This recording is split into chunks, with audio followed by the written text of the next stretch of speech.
The Grand Inquisitor, by Fyodor Dostoevsky. Quite impossible, as you see, to start without an introduction, laughed Ivan. Well, then, I mean to place the event described in the poem in the 16th century, an age, as you must have been told at school, when it was the great fashion among poets to make the denizens and powers of higher worlds descend on earth and mix freely with mortals. In France, all the notaries' clerks, and the monks in the cloisters as well, used to give grand performances, dramatic plays in which long scenes were enacted by the Madonna, the angels, the saints, Christ, and even by God himself. In those days, everything was very artless and primitive. An instance of it may be found in Victor Hugo's drama, Notre Dame de Paris, where, at the Municipal Hall, a play called Le Bon Jugement de la Très Sainte et Gracious Vierge Marie is enacted in honor of Louis XI, in which the Virgin appears personally to pronounce her good judgment. In Moscow, during the pre-Petrian period, performances of nearly the same character, chosen especially from the Old Testament, were also in great favor. Apart from such plays, the world was overflooded with mystical writings, verses, the heroes of which were always selected from the ranks of angels, saints, and other heavenly citizens answering to the devotional purposes of the age. The recluses of our monasteries, like the Roman Catholic monks, passed their time in translating, copying, and even producing original compositions upon such subjects, and that, remember, during the Tartar period.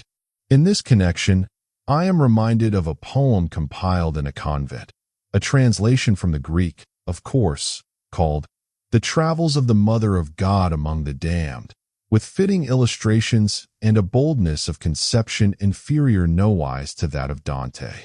The Mother of God visits hell, in company with the Archangel Michael as her cicerone to guide her through the legions of the damned, sentenced to gradually sink in a burning lake of brimstone and fire. Those whose sins cause them to sink so low that they no longer can rise to the surface are forever forgotten by God. They fade out from the omniscient memory, says the poem, an expression, by the way, of an extraordinary profundity of thought when closely analyzed.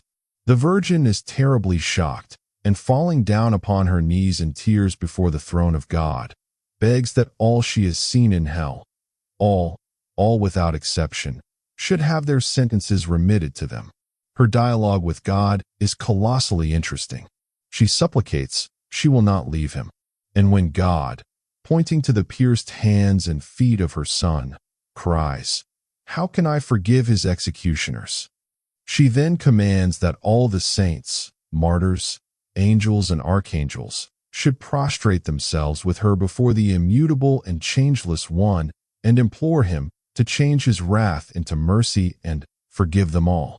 The poem closes upon her obtaining from God a compromise, a kind of yearly respite of tortures between Good Friday and Trinity, a chorus of the damned singing loud praises to God from their bottomless pit, thanking and telling him, "Thou art right, O Lord, very right. Thou hast condemned us justly." My poem is of the same character. In it is Christ who appears on the scene. True, he says nothing, but only appears and passes out of sight. 15 centuries have elapsed since he left the world with the distinct promise to return with power and great glory. 15 long centuries since his prophet cried, "Prepare ye the way of the Lord," since he himself had foretold, while yet on earth, of that day and hour knoweth no man. No, not the angels of heaven, but my Father only. But Christendom expects him still. It waits for him with the same old faith and the same emotion. I, with a far greater faith, for 15 centuries have rolled away since the last sign from heaven was sent to man, and blind faith remained alone, to lull the trusting heart, as he then would send a sign no more. True, again, we have all heard of miracles being wrought ever since the age of miracles passed away to return no more. We had, and still have, our saints credited with performing the most miraculous cures, and if we can believe their biographers, There have been those among them who have been personally visited by the Queen of Heaven. But Satan sleepeth not, and the first germs of doubt and ever-increasing unbelief in such wonders already had begun to sprout in Christendom as early as the 16th century. It was just at that time that a new and terrible heresy first made its appearance in the north of Germany. Luther's Reform, a great star shining as it were a lamp, fell upon the fountain's waters, and they were made bitter. This heresy blasphemously denied miracles, but those who had remained faithful believed all the more ardently. The tears of mankind ascended to him as heretofore, and the Christian world was expecting him as confidently as ever. They loved him and hoped in him, thirsted and hungered to suffer and die for him, just as many of them had done before. So many centuries had weak, trusting humanity implored him, crying with ardent faith and fervor, "How long, O Lord, holy and true, dost thou not come?" So many long centuries hath it vainly appealed to him, that at last, in his inexhaustible compassion, he consenteth to answer the prayer. He decideth that once more, if it were but for one short hour, the people, his long-suffering, tortured, fatally sinful, his loving and childlike, trusting people, shall behold him again. The scene of action is placed by me in Spain, at Seville, during that terrible period of the Inquisition, when, for the greater glory of God, stakes were flaming all over the country, burning wicked heretics. In Grand Audiobook. This particular visit has, of course, nothing to do with the promised advent, when, according to the program, after the tribulation of those days, he will appear coming in the clouds of heaven. For that coming of the Son of Man, as we are informed, will take place as suddenly as the lightning cometh out of the east and shineth even unto the west. No, this once he desired to come unknown and appear among his children, just when the bones of the heretics, sentenced to be burnt alive, had commenced crackling at the flaming stakes. Owing to his limitless mercy, he mixes once more with mortals and in the same form in which he was wont to appear 15 centuries ago. He descends, just at the very moment when before king, courtiers, knights, cardinals, and the fairest dames of court, before the whole population of Seville, upwards of 100 wicked heretics are being roasted, in a magnificent auto da fe, ad majorem Dei gloriam, by the order of the powerful Cardinal Grand Inquisitor. He comes silently and unannounced, yet all, how strange, all recognize him at once. The population rushes towards him as if propelled by some irresistible force. It surrounds, throngs, and presses around. It follows him. Silently, and with a smile of boundless compassion upon his lips, he crosses the dense crowd and moves softly on. The sun of love burns in his heart, and warm rays of light, wisdom and power beam forth from his eyes, and pour down their waves upon the swarming multitudes of the rabble assembled around, making their hearts vibrate with returning love. He extends his hands over their heads, blesses them, and from mere contact with him, even with his garments, a healing power goes forth. An old man, blind from his birth, cries, "Lord, heal me, that I may see thee." And the scales falling off the closed eyes, the blind man beholds him. The crowd weeps for joy, and kisses the ground upon which he treads. Children strew flowers along his path and sing to him, "Hosanna!" It is he, it is himself. They say to each other, "It must be he, it can be none other but he." He pauses at the portal of the old cathedral, just as a wee white coffin is carried in, with tears and great lamentations. The lid is off, and in the coffin lies the body of a fair child, 7 years old, the only child of an eminent citizen of the city. The little corpse lies buried in flowers. "He will raise the child to life," confidently shouts the crowd to the weeping mother. The officiating priest who had come to meet the funeral procession looks perplexed and frowns. A loud cry is suddenly heard, and the bereaved mother prostrates herself at his feet. "If it be thou, then bring back my child to life," she cries beseechingly. The procession halts, and the little coffin is gently lowered at his feet. Divine compassion beams forth from his eyes, and as he looks at the child, his lips are heard to whisper once more, "Tala the Kumi," and straightway the damsel arose. The child rises in her coffin. Her little hands still hold the nosegay of white roses which after death was placed in them, and, looking round with large astonished eyes, she smiles sweetly. The crowd is violently excited. A terrible commotion rages among them. The populace shouts and loudly weeps, when suddenly, before the cathedral door, appears the Cardinal Grand Inquisitor himself. He is tall, gaunt-looking old man of nearly 80 years and 10, with a stern, withered face and deeply sunken eyes, from the cavity of which glitter 2 fiery sparks. He has laid aside his gorgeous cardinal's robes in which he had appeared before the people at the auto de fe of the enemies of the Romish Church, and is now clad in his old, rough, monkish cassock. His sullen assistants and slaves of the Holy Guard are following at a distance. He pauses before the crowd and observes. He has seen all. He has witnessed the placing of the little coffin at his feet, the calling back to life. And now, his dark, grim face has grown still darker. His bushy gray eyebrows nearly meet, and his sunken eye flashes with sinister light. Slowly raising his finger, he commands his minions to arrest him. Such is his power over the well-disciplined, submissive, and now trembling people, that the thick crowds immediately give way, and scattering before the guard, amid dead silence, and without one breath of protest, allow them to lay their sacrilegious hands upon the stranger and lead him away. That same populace, like one man, now bows its head to the ground before the old inquisitor, who blesses it and slowly moves onward. The guards conduct their prisoner to the ancient building of the Holy Tribunal. Pushing him into a narrow, gloomy, vaulted prison cell, they lock him in and retire. The day wanes, and night, a dark, hot, breathless Spanish night, creeps on and settles upon the city of Seville. The air smells of laurels and orange blossoms. In the Sumerian darkness of the old tribunal hall, the iron door of the cell is suddenly thrown open, and the Grand Inquisitor, holding a dark lantern, slowly stalks into the dungeon.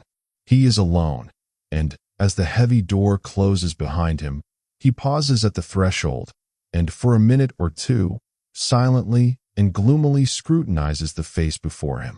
At last, approaching with measured steps, he sets his lantern down upon the table and addresses him in these words.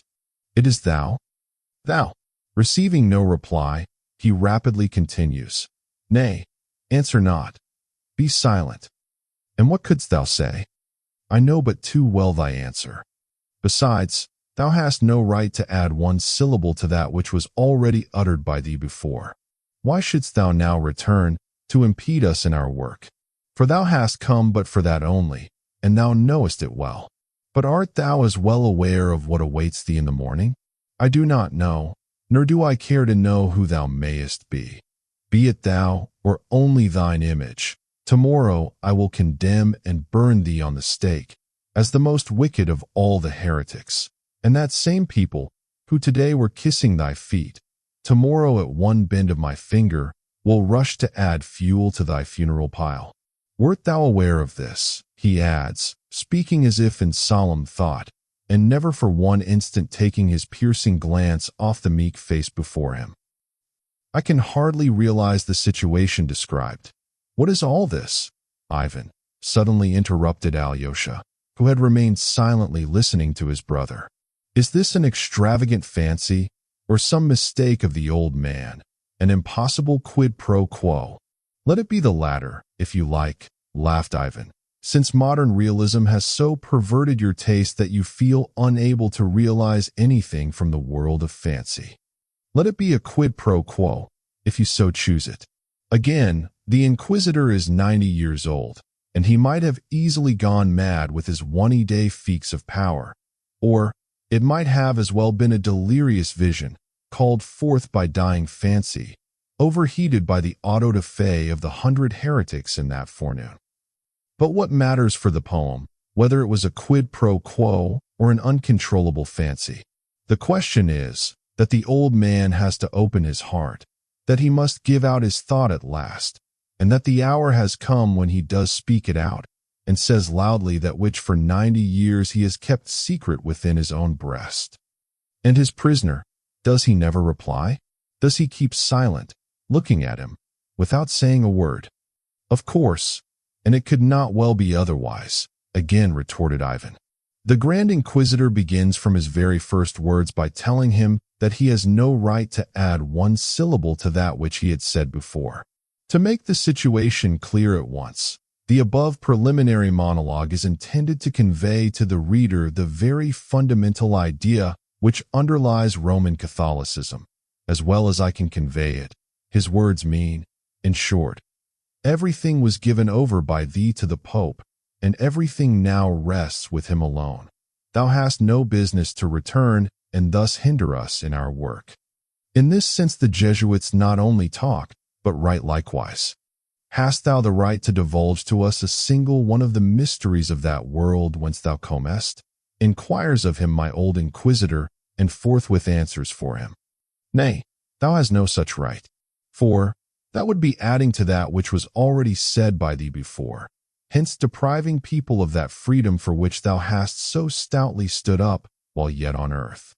Anything new that thou would now proclaim would have to be regarded as an attempt to interfere with that freedom of choice, as it would come as a new and a miraculous revelation superseding the old revelation of 1500 years ago, when thou didst so repeatedly tell the people, the truth shall make you free. Behold then, thy free people now, adds the old man with somber irony. Yeah, it has cost us dearly, he continues, sternly looking at his victim. But we have at last accomplished our task, and, in thy name. For 15 long centuries we had to toil and suffer owing to that freedom, but now we have prevailed, and our work is done, and well and strongly it is done. Believest not thou it is so very strong?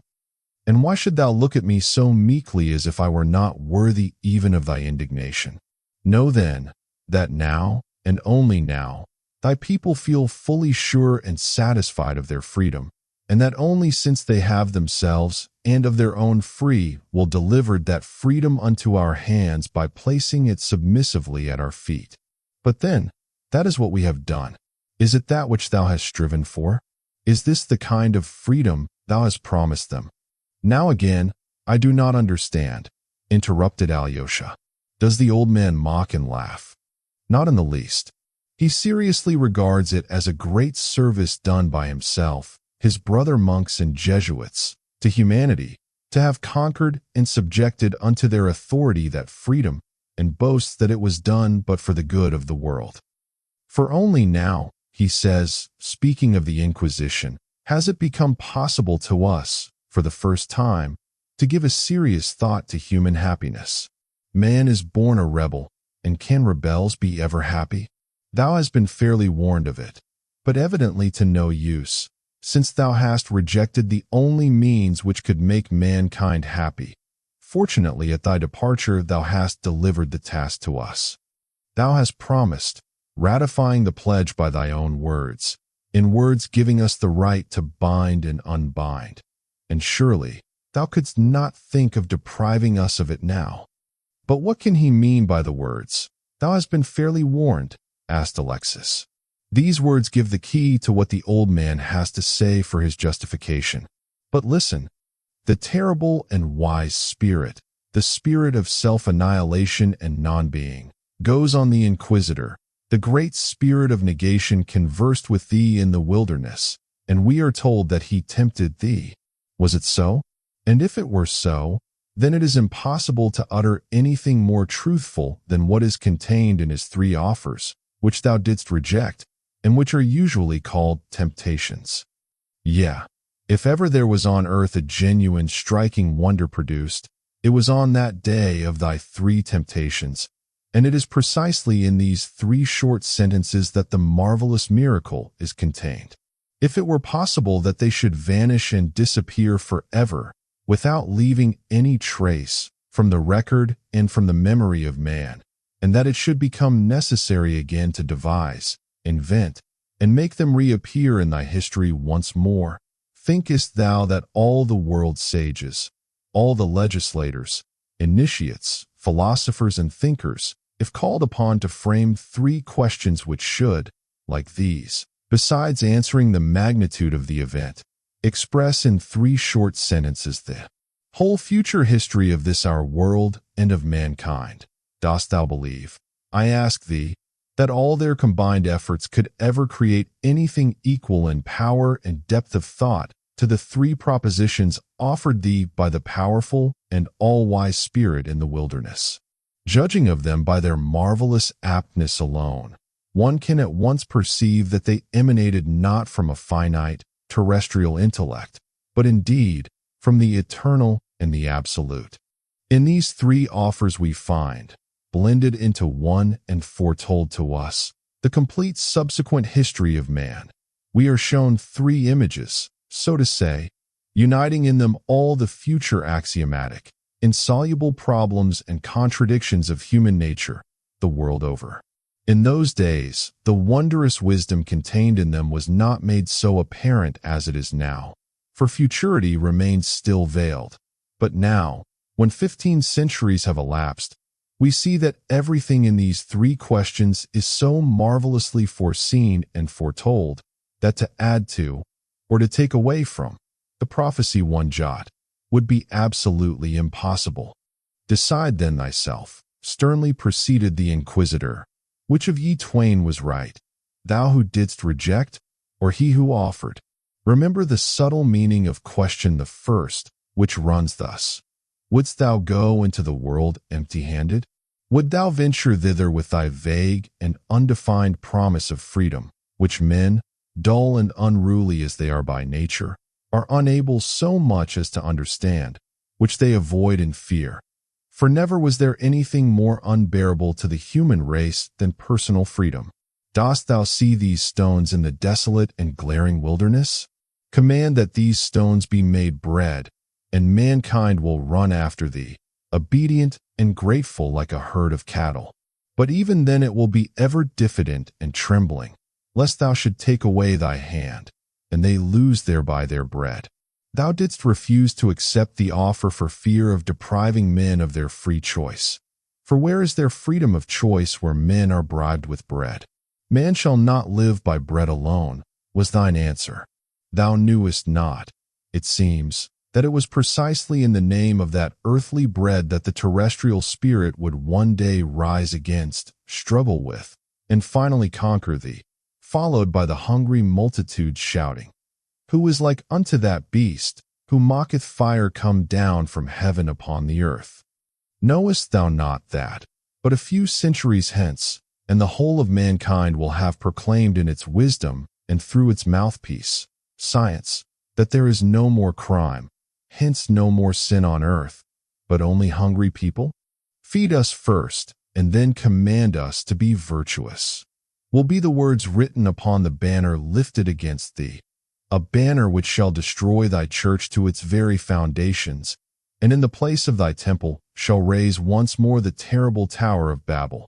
And though its building be left unfinished, as was that of the first one, yet the fact will remain recorded that thou couldst, but wouldst not, prevent the attempt to build that new tower by accepting the offer, and thus saving mankind a millennium of useless suffering on earth.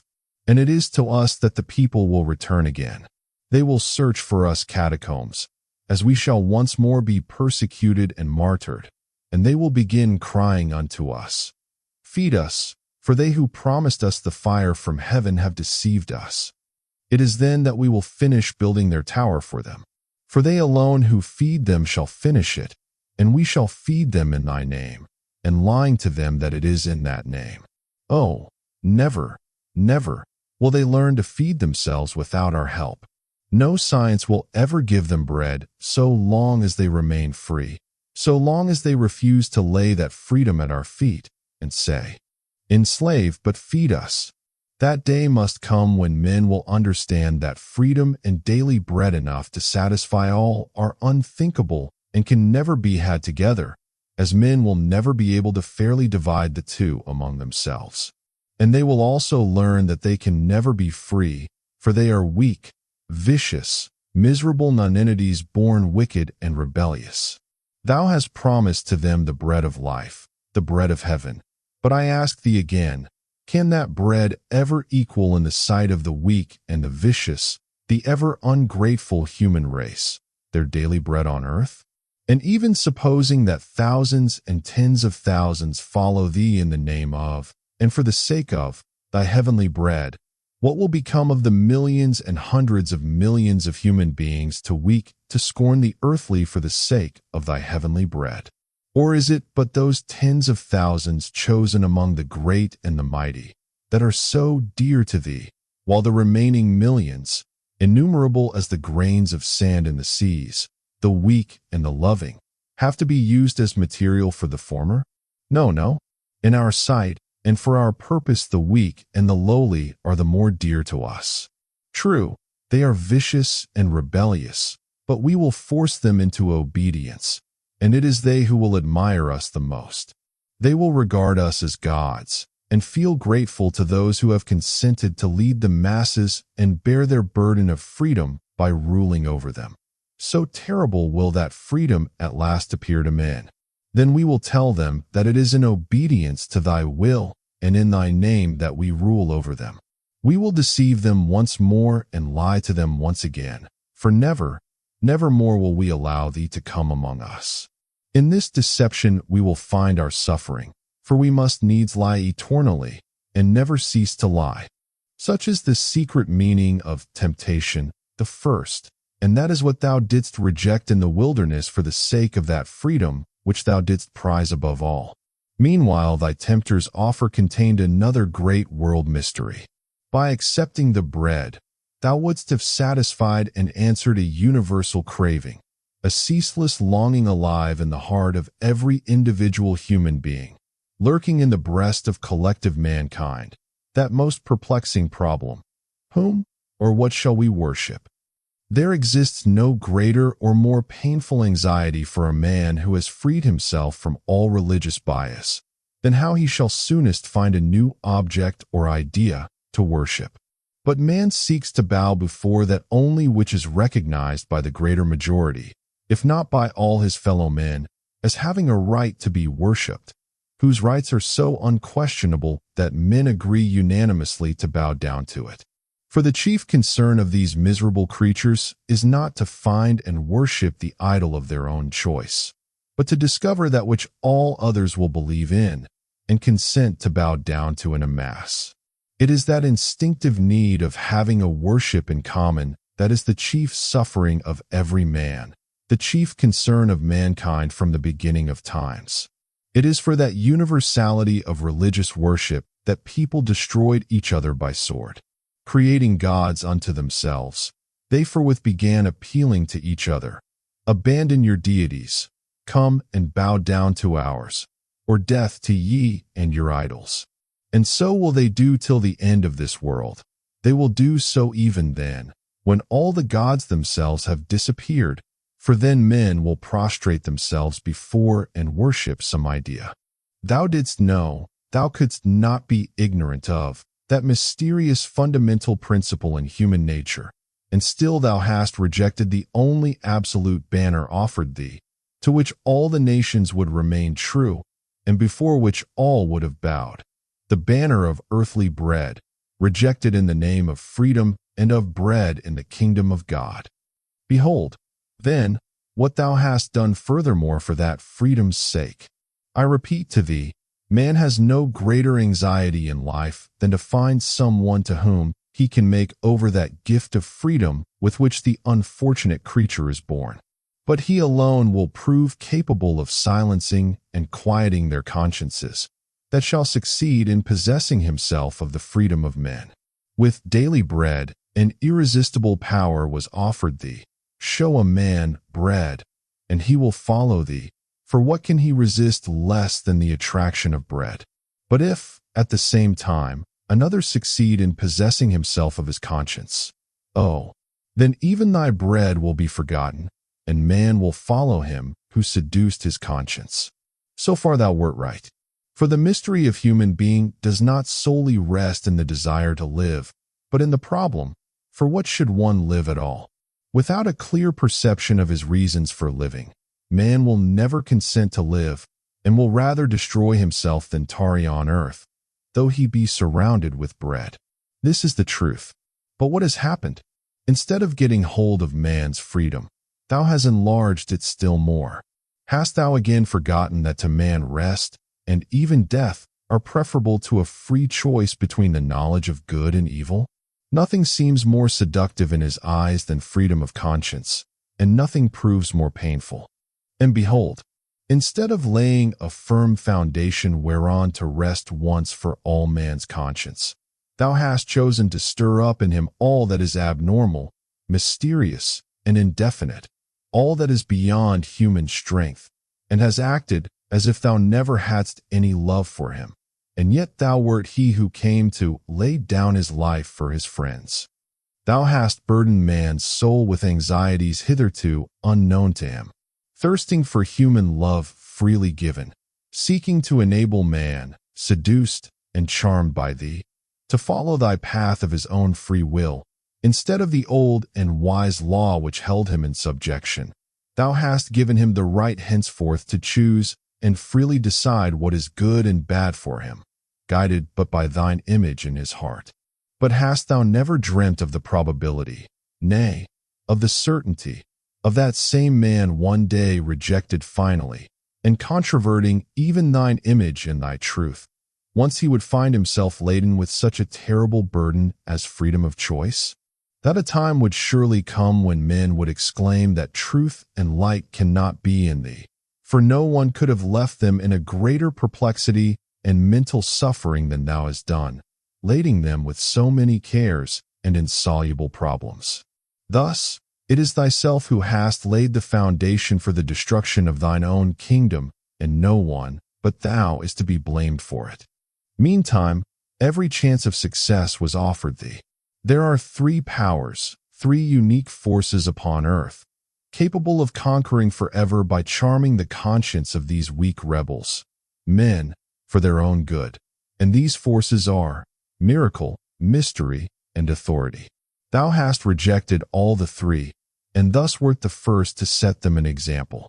When the terrible and all-wise Spirit placed thee on a pinnacle of the temple, and said unto thee, If thou be the Son of God, cast thyself down, for it is written, He shall give his angels charge concerning thee, and in their hands they shall bear thee up, lest at any time thou dash thy foot against a stone. For thus thy faith in thy Father should have been made evident. Thou didst refuse to accept his suggestion and didst not follow it. Oh, undoubtedly, thou didst act in this with all the magnificent pride of a god. But then men, that weak and rebel race, are they also gods, to understand thy refusal? Of course, thou didst well know that by taking one single step forward, by making the slightest motion to throw thyself down, thou wouldst have tempted the Lord thy God, lost suddenly all faith in him, and dashed thyself to atoms against that same earth which thou camest to save, and thus wouldst have allowed the wise Spirit which tempted thee to triumph and rejoice. But, then, how many such as thee are to be found on this globe? I ask thee. Couldst thou ever for a moment imagine that men would have the same strength to resist such a temptation? Is human nature calculated to reject miracle and trust during the most terrible moments in life, when the most momentous, painful, and perplexing problems struggle within man's soul, to the free decisions of his heart for the true solution? Oh, thou knewest well that that action of thine would remain recorded in books for ages to come, reaching to the confines of the globe, and thy hope was that, following thy example, man would remain true to his God, without needing any miracle to keep his faith alive. But thou knewest not, it seems, that no sooner would man reject miracle than he would reject God likewise, for he seeketh less God than a sign from him.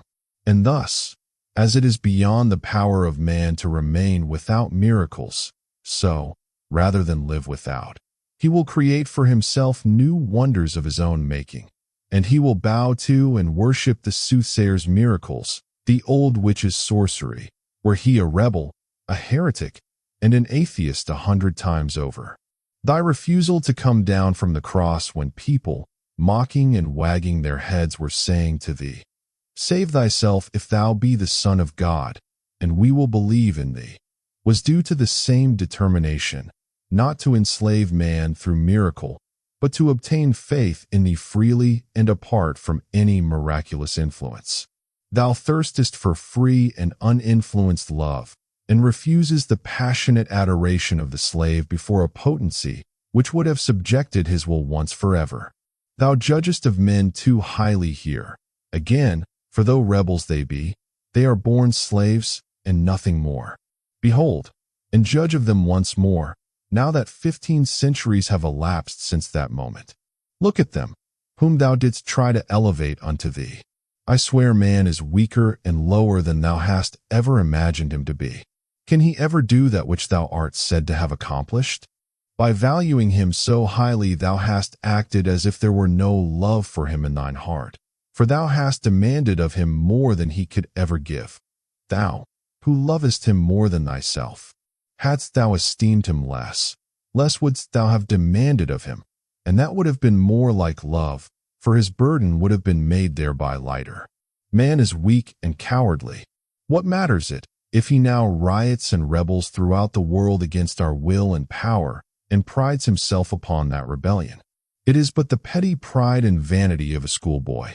It is the rioting of little children, getting up a mutiny in the classroom and driving their schoolmaster out of it. But it will not last long, and when the day of their triumph is over, they will have to pay dearly for it. They will destroy the temples and raze them to the ground, flooding the earth with blood. But the foolish children will have to learn some day that, rebels though they be and riotous from nature, they are too weak to maintain the spirit of mutiny for any length of time. Suffused with idiotic tears, they will confess that he who created them rebellious undoubtedly did so, but to mock them. They will pronounce these words in despair, and such blasphemous utterances will but add to their misery, for human nature cannot endure blasphemy, and takes her own revenge in the end. And thus, after all thou hast suffered for mankind and its freedom, the present fate of men may be summed up in 3 words: unrest, confusion, misery. Thy great prophet John records in his vision that he saw, during the first resurrection of the chosen servants of God, the number of them which were sealed in their foreheads, 12,000 of every tribe. But were they indeed as many? Then they must have been gods, not men. They had shared thy cross for long years, suffered scores of years hunger and thirst in dreary wildernesses and deserts, feeding upon locusts and roots, and of these children of free love for thee, and self-sacrifice in thy name, thou mayest well feel proud. But remember that these are but a few thousands of gods, not men. And how about all others? And why should the weakest be held guilty for not being able to endure what the strongest have endured? Why should a soul incapable of containing such terrible gifts be punished for its weakness? Didst thou really come to, and for, the elect alone? If so, then the mystery will remain forever mysterious to our finite minds. And if a mystery, then were we right to proclaim it as one, and preach it, teaching them that neither their freely given love to thee nor freedom of conscience were essential, but only that incomprehensible mystery which they must blindly obey even against the dictates of their conscience. Thus did we.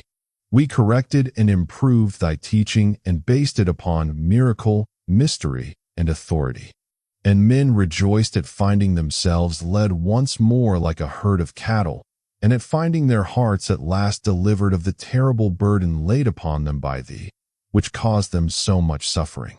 Tell me, were we right in doing as we did? Did not we show our great love for humanity, by realizing in such a humble spirit its helplessness, by so mercifully lightening its great burden, and by permitting and remitting for its weak nature every sin, provided it be committed with our authorization? For what, then, hast thou come again to trouble us in our work? And why lookest thou at me so penetratingly with thy meek eyes, and in such a silence?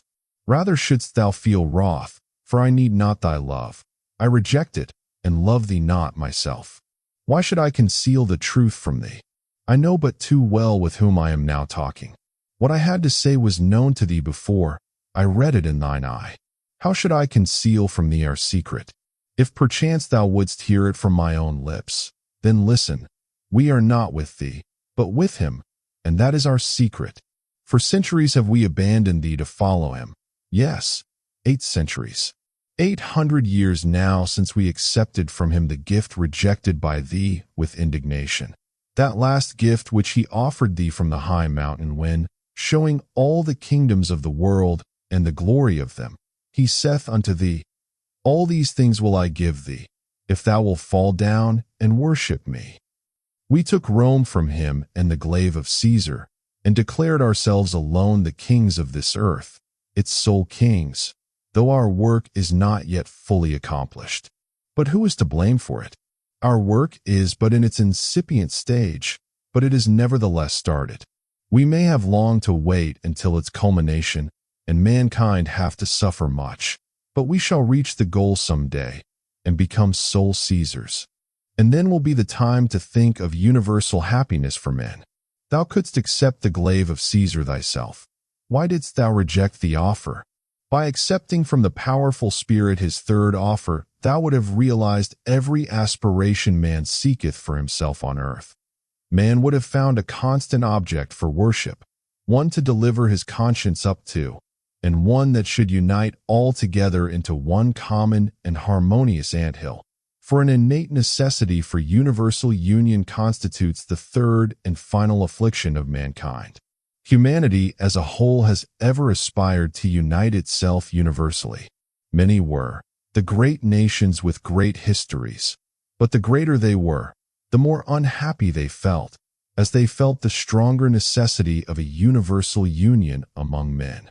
Great conquerors, like Timur and Chinggis Khan, passed like a cyclone upon the face of the earth in their efforts to conquer the universe. But even they, albeit unconsciously, expressed the same aspiration towards universal and common union. In accepting the kingdom of the world and Caesar's purple, one would found a universal kingdom and secure to mankind eternal peace. And who can rule mankind better than those who have possessed themselves of man's conscience, and hold in their hand man's daily bread? Having accepted Caesar's glaive and purple, we had, of course, but to deny thee, to henceforth follow him alone. Oh, centuries of intellectual riot and rebellious free thought are yet before us, and their science will end by anthropophagy. For having begun to build their Babylonian tower without our help, they will have to end by anthropophagy. But it is precisely at that time that the beast will crawl up to us in full submission and lick the soles of our feet and sprinkle them with tears of blood, and we shall sit upon the scarlet-colored beast, and lifting up high the golden cup, full of abomination and filthiness, shall show written upon it the word mystery. But it is only then that men will see the beginning of a kingdom of peace and happiness. Thou art proud of thine own elect, but thou hast none other but these elect, and we will give rest to all. But that is not the end.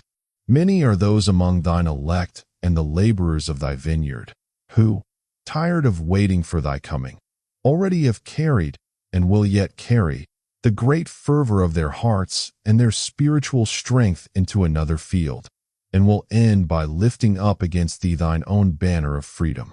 But it is thyself thou hast to thank. Under our rule and sway all will be happy, and will neither rebel nor destroy each other as they did while under thy free banner. Oh, we will take good care to prove to them that they will become absolutely free only when they have abjured their freedom in our favor and submit to us absolutely. Thinkest thou we shall be right or still lying?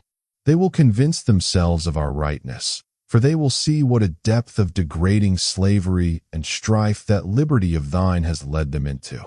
Liberty, freedom of thought and conscience, and science will lead them into such impassable chasms, place them face to face before such wonders and insoluble mysteries, that some of them, more rebellious and ferocious than the rest, will destroy themselves. Others, rebellious but weak, will destroy each other, while the remainder, weak, helpless, and miserable, will crawl back to our feet and cry, "Yes, right were ye, O fathers of Jesus. Ye alone are in possession of his mystery, and we return to you, praying that ye save us from ourselves." Receiving their bread from us, they will clearly see that we take the bread from them, the bread made by their own hands, but to give it back to them in equal shares, and that without any miracle. And having ascertained that, though we have not changed stones into bread, yet bread they have, while every other bread turned verily in their own hands into stones, they will be only too glad to have it so. Until that day, they will never be happy. And who is it that helped the most to blind them, tell me? Who separated the flock and scattered it over ways unknown, if it be not thee? But we will gather the sheep once more and subject them to our will forever. We will prove to them their own weakness and make them humble again, whilst with thee they have learnt but pride, for thou hast made more of them than they ever were worth. We will give them that quiet, humble happiness, which alone benefits such weak, foolish creatures as they are, and having once had proved to them their weakness, they will become timid and obedient, and gather around us as chickens around their hen. They will wonder at and feel a superstitious admiration for us, and feel proud to be led by men so powerful and wise that a handful of them can subject a flock 1,000,000,000 strong. Gradually men will begin to fear us. They will nervously dread our slightest anger. Their intellects will weaken. Their eyes become as easily accessible to tears as those of children and women. But we will teach them an easy transition from grief and tears to laughter, childish joy, and mirthful song. Yes, we will make them work like slaves, but during their recreation hours they shall have an innocent childlike life, full of play and merry laughter. We will even permit them sin, for, weak and helpless, they will feel the more love for us for permitting them to indulge in it. We will tell them that every kind of sin will be remitted to them, so long as it is done with our permission, that we take all these sins upon ourselves, for we so love the world, that we are even willing to sacrifice our souls for its satisfaction. And, appearing before them in the light of their scapegoats and redeemers, we shall be adored the more for it. They will have no secrets from us. It will rest with us to permit them to live with their wives and concubines, or to forbid them to have children or remain childless, either way depending on the degree of their obedience to us, and they will submit most joyfully to us the most agonizing secrets of their souls. All will they lay down at our feet, and we will authorize and remit them all in thy name, and they will believe us and accept our mediation with rapture, as it will deliver them from their greatest anxiety and torture, that of having to decide freely for themselves.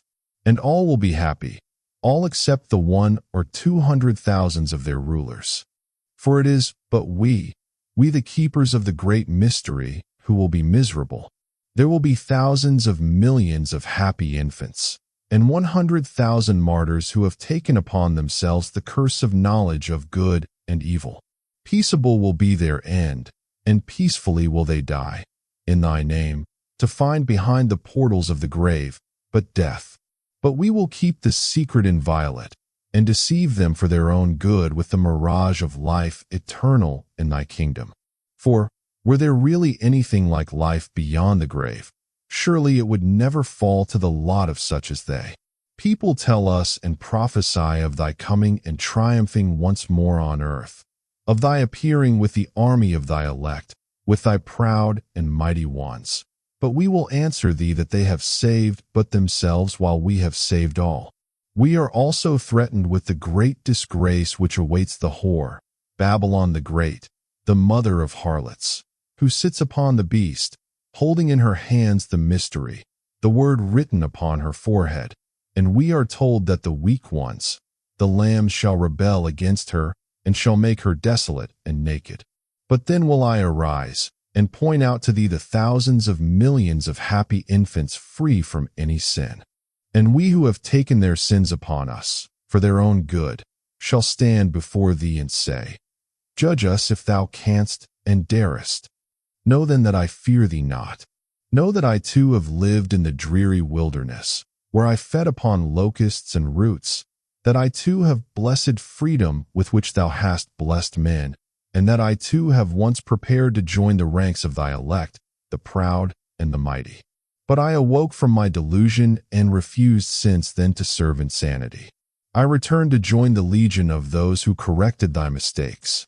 I left the proud and returned to the really humble, and for their own happiness.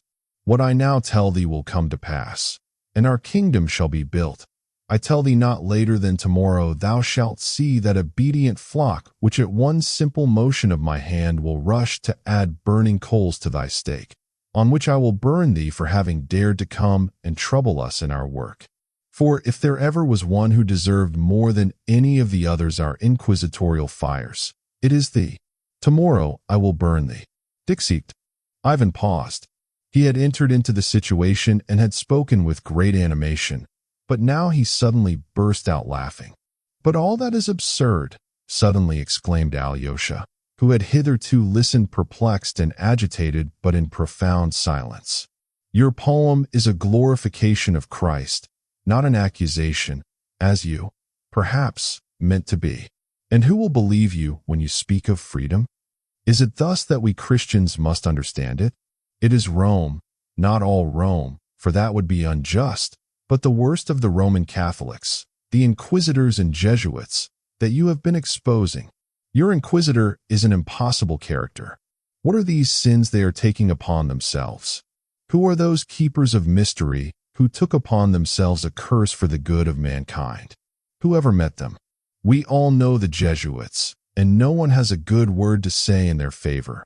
But when were they as you depict them? Never, never. The Jesuits are merely a Romish army making ready for their future temporal kingdom, with a mitred emperor, a Roman high priest at their head. That is their ideal and object, without any mystery or elevated suffering. The most prosaic thirsting for power, for the sake of the mean and earthly pleasures of life, a desire to enslave their fellow men, something like our late system of serfs, with themselves at the head as landed proprietors. That is all that they can be accused of. They may not believe in God. That is also possible. But your suffering Inquisitor is simply a fancy. Hold, interrupted Ivan, smiling. Do not be so excited. A fancy, you say, be it so? Of course, it is a fancy. But stop. Do you really imagine that all this Catholic movement during the last centuries is not but a desire for power for the mere purpose of mean pleasures? Is this what your Father Pacy taught you? No, quite the reverse, for Father Pacy once told me something very similar to what you yourself say, though, of course, not that. Something quite different, suddenly added Alexis, blushing. A precious piece of information, notwithstanding you're not that. I ask you, why should the Inquisitors and the Jesuits of your imagination live but for the attainment of mean material pleasures? Why should there not be found among them one single genuine martyr suffering under a great and holy idea and loving humanity with all his heart? Now let us suppose that among all these Jesuits thirsting and hungering but after mean material pleasures there may be one, just one like my old Inquisitor, who had himself fed upon roots in the wilderness, suffered the tortures of damnation while trying to conquer flesh, in order to become free and perfect, but who had never ceased to love humanity, and who one day prophetically beheld the truth, who saw as plain as he could see that the bulk of humanity could never be happy under the old system, that it was not for them that the great idealist had come and died and dreamt of his universal harmony. Having realized that truth, he returned into the world and joined intelligent and practical people. Is this so impossible? Joined whom? What intelligent and practical people? Exclaimed Alyosha, quite excited. Why should they be more intelligent than other men? And what secrets and mysteries can they have? They have neither. Atheism and infidelity is all the secret they have. Your inquisitor does not believe in God, and that is all the mystery there is in it. It may be so. You have guessed rightly there. And it is so, and that is his whole secret. But is this not the acutest sufferings for such a man as he, who killed all his young life in asceticism in the desert, and yet could not cure himself of his love towards his fellow men? Toward the end of his life, he becomes convinced that it is only by following the advice of the great and terrible spirit that the fate of these millions of weak rebels, these half-finished samples of humanity, created in mockery, can be made tolerable. And once convinced of it, he sees as clearly that to achieve that object, one must follow blindly the guidance of the wise spirit, the fearful spirit of death and destruction, hence accept a system of lies and deception and lead humanity consciously this time toward death and destruction, and moreover, be deceiving them all the while in order to prevent them from realizing where they are being led, and so force the miserable blind men to feel happy, at least while here on earth. And note this, a wholesale deception in the name of him, in whose ideal the old man had so passionately, so fervently, believed during nearly his whole life. Is this no suffering? And were such a solitary exception found amidst, and at the head of, that army that thirsts for power but for the sake of the mean pleasures of life, think you one such man would not suffice to bring on a tragedy? Moreover, one single man like my inquisitor as a principal leader would prove sufficient to discover the real guiding idea of the Romish system with all its armies of Jesuits, the greatest and chiefest conviction that the solitary type described in my poem has at no time ever disappeared from among the chief leaders of that movement. Who knows but that terrible old man, loving humanity so stubbornly and in such an original way, exists even in our days in the shape of a whole host of such solitary exceptions, whose existence is not due to mere chance, but to a well-defined association born of mutual consent, to a secret league, organized several centuries back, in order to guard the mystery from the indiscreet eyes of the miserable and weak people, and only in view of their own happiness. And so it is, it cannot be otherwise. I suspect that even Masons have some such mystery underlying the basis of their organization, and that it is just the reason why the Roman Catholic clergy hate them so, dreading to find in them rivals, competition, the dismemberment of the unity of the idea, for the realization of which one flock and one shepherd are needed. However, in defending my idea, I look like an author whose production is unable to stand criticism. Enough of this. You are, perhaps, a Mason yourself? Exclaimed Alyosha. You do not believe in God, he added, with a note of profound sadness in his voice, but suddenly remarking that his brother was looking at him with mockery. How do you mean then to bring your poem to a close? He unexpectedly inquired, casting his eyes downward. Or does it break off here? My intention is to end it with the following scene. Having disburdened his heart, the inquisitor waits for some time to hear his prisoner speak in his turn. His silence weighs upon him. He has seen that his captive has been attentively listening to him all the time, with his eyes fixed penetratingly and softly on the face of his jailer, and evidently bent upon not replying to him. The old man longs to hear his voice, to hear him reply. Better words of bitterness and scorn than his silence. Suddenly he rises, slowly and silently approaching the inquisitor. He bends towards him and softly kisses the bloodless, 80-year-old lips. That is all the answer. The Grand Inquisitor shudders. There is a convulsive twitch at the corner of his mouth. He goes to the door, opens it, and addressing him, "Go," he says, "go, and return no more. Do not come again. Never, never," and lets him out into the dark night. The prisoner vanishes. And the old man? The kiss burns his heart, but the old man remains firm in his own ideas and unbelief. And you, together with him? You too, despairingly exclaimed Alyosha, while Ivan burst into a still louder fit of laughter.